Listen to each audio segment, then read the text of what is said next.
Hello, welcome again to Ferdy Adimefe's podcast. Like I will tell you, I'm a storyteller. I love stories, whether I'm reading a good novel or I'm watching a great film over coffee. I love stories.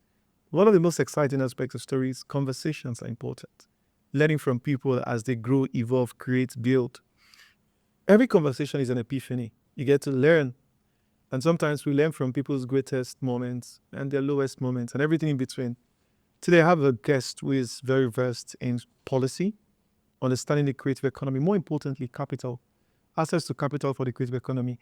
How do we balance our entrepreneurial pursuit with family? He's a married man again. So we'll also talk a bit about that. And then I always try to get behind your dream for Africa and sometimes spirituality, just knowing how do you stay grounded in a world that is always seeking to drift us apart. Today, I would like to introduce to you our guest, Kelechi Ekugo. Please, Well, welcome. thank you, Ferdy. Pleasure to be here, and I'm glad you've really taken that leap of faith to get this podcast up and running. Yes, Congratulations. yes. And I'm glad because it's one of the gifts of this moment is getting to hear people like you share. And I've known you for some time, but in course of this podcast, I got to discover more exciting things about you that dates back all the way to Yaradua, coming back to the country at a young age to work in policy. Wanted to really ask you the question, why Nigeria? Because a lot of your colleagues, after learning, stay back and grow wealth. You're here, and this is your second missionary journey, and it doesn't look like you're even going anywhere too soon because the last time you spoke about a fund you're trying to put together for the creative economy. So Right. the connection to this place. I mean, why are you here at this time in Africa, in Nigeria? Well, thank you very much. First and foremost, I'll probably take it back to my childhood and background. I had the privilege of being born in Germany, actually in West Germany, in the very early 80s. You speak German? My nine. Interestingly, my parents shipped me back when I was about 4, 5, thereabout. President Yaradua then was Major General. Sorry, President Buhari then was the military head of state at the time. And so my parents met in Germany and, married and conceived me and my sister at the time. Came back about 84, 85, thereabouts.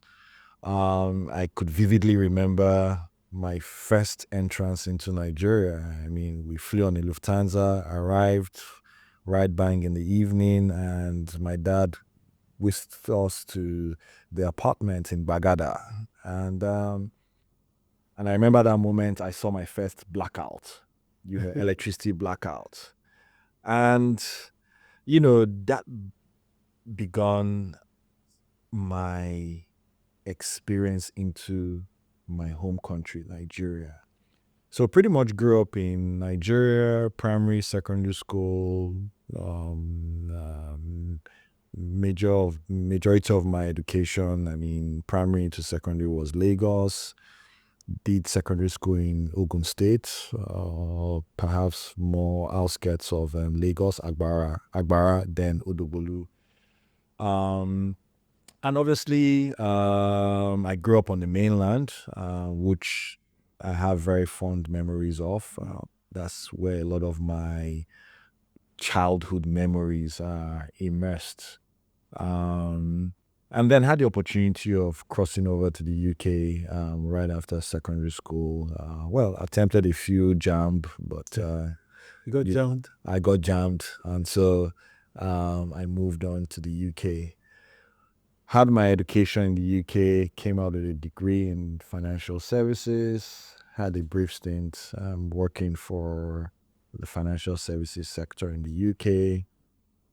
And whilst in the UK, I was pretty much one of those regular, typical Nigerians that will sit down at the back of their computer, Google everything that is happening in Nigeria or Africa at large, and would always have some element of critique.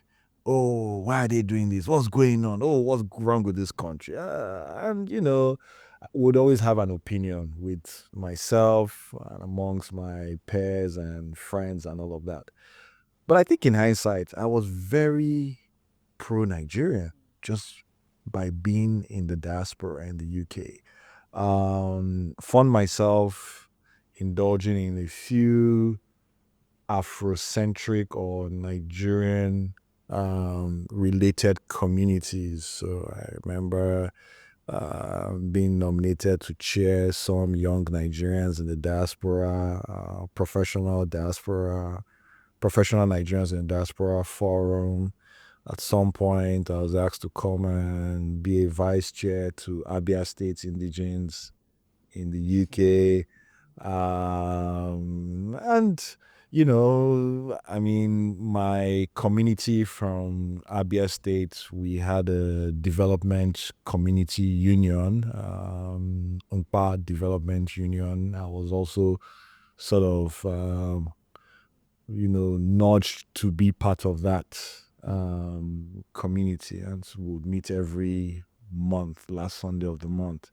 So somehow, whilst being in the UK, I was still very much drawn to the country and I guess community. So at this time, you're still working with JP Morgan Chase? Morgan Stanley. Morgan Stanley. Morgan Stanley, correct. Yeah. Of course, building my professional career as well out of Morgan Stanley, correct. And then 2009, I had a rare opportunity or privilege of being invited to come and serve as a technical assistant under the Federal Ministry of Finance, which was then led by Dr. Mansour Mukhtar, who is now at the Islamic Development Bank, and as well as double up as part of the secretariat driving the presidential economic management team, which was chaired by late President Musa Yar'Adua. So I jumped on that opportunity, came back to Nigeria 2009, found myself right bang in the capital, FCT, working for government, being at the center of policy decisions, formulation, implementation. I didn't have any real policy experience, but I had to quickly learn on the job. Yeah. And this was under a technical assistance partnership between the UK government and the Nigerian government, sponsored by DFID, Department for International Development. And so I found myself immersing into the whole policy space, the exposure I started to have engaging with different ministries, departments, agencies, seeing how governance really works, seeing how decision-making mechanisms were being done. But did that, being an insider, did that change your views? Because, now you used to be the guy reading everybody what they are doing, like, these guys don't have it together. Now you're in there. And in reality, I got perspective. And that actually became a journey that I would say lasted in and out for the next 14 years.